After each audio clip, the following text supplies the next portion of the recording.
In this video I will tell you how to shape your pizza doubles. Don't underestimate it.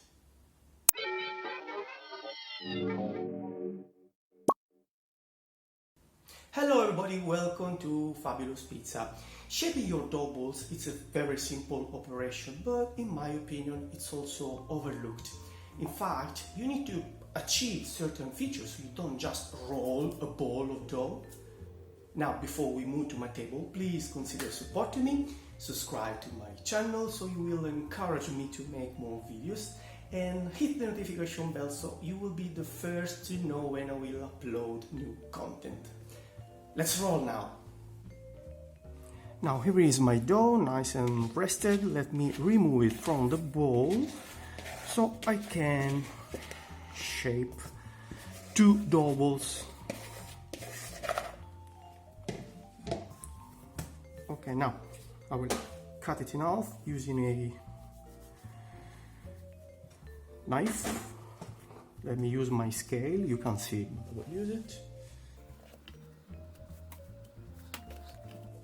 Two doubles ready. Now here is how I would suggest shaping your doubles.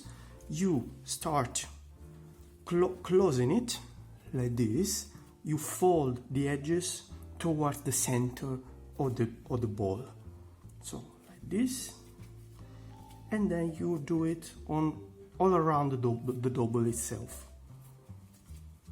You need to build tension on the surface so the gluten is strong enough to trap all the gas that will be produced during the next rising time.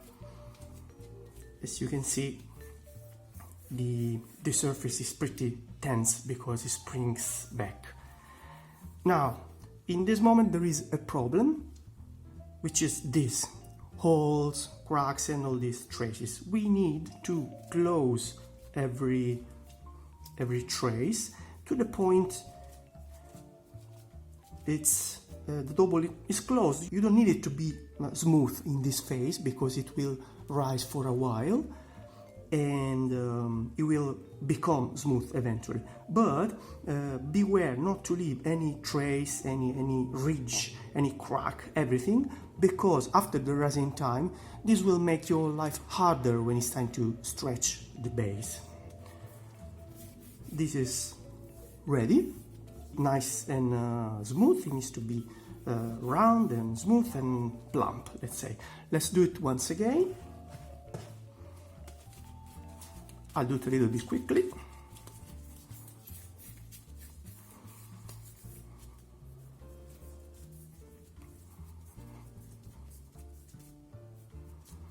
There you go, two nice doubles for me to eat in a while.